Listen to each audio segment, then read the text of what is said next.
Hi everyone, welcome back to English with Bruce. I'm Bruce, and today's lesson is super valuable, especially if you work or talk with native English speakers.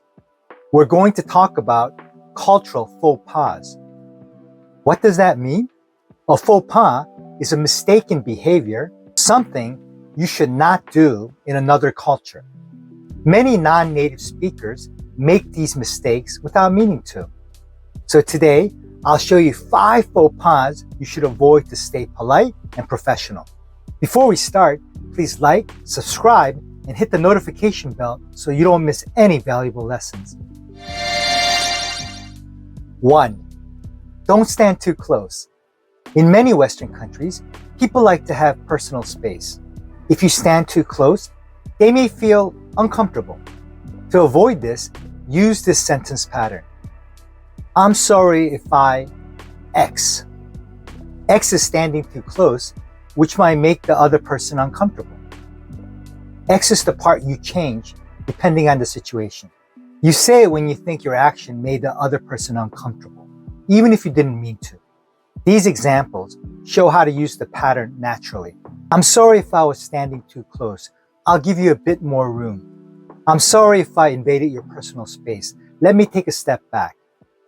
2. Don't ask personal questions. We discussed this in a previous lesson, so here's another reminder. In Korea, asking about age, marriage, or salary is normal. In Western cultures, that feels too personal. Avoid questions like, how old are you? Where did you go to university? Are you married? How much do you make? Try these sentence patterns when you want to ask something a bit more personal. Can I ask you something about X? X is your job, work, or personal experience. Or another way to ask is, would you mind if I asked about X? Check out these clear and effective ways to ask. Can I ask you something about your work history? Can I ask you something about your job? Can I ask you something about your role at the company? 3. Don't refuse too directly. In English-speaking cultures, saying no is okay, but you should say it politely. Want to refuse more smoothly? Try using this pattern. Thanks, but I have other plans. This is a friendly way to say no without being rude. You start with a simple thanks to show appreciation. Then give a gentle reason to keep things polite and respectful. You don't have to explain your plans. The phrase, I have other plans, is a safe, respectful way to decline. Here are other ways to say it. Thanks, but I have other plans that evening. Thanks, but I already made a commitment. Thanks for the invite, but I already have something scheduled. 4. Polite table manners. In many Western cultures, being polite at the table means keeping things quiet and clean. Some completely normal things in other cultures can seem rude in the West. For example, slurping your noodles. Yes, even if they're delicious. Talking while your mouth is full. Blowing your nose at the table. Here's how to use good table manners when speaking. When you must step away from the table, a polite and natural way to say it is, excuse me for a moment, I'll be right back. Want to compliment the food and show appreciation? Try saying, this is delicious. Everything tastes amazing. Thank you so much for cooking. It's warm, sincere, and always appreciated. In Korean culture, people often avoid bothering others. So they might reach across the table to grab something without asking. But in Western settings, that can come off as rude. Instead, try a simple, polite request like, could you pass the salt, please? Or, would you mind handing me the pepper? These small phrases help you show good manners and help you fit comfortably at any table. 5.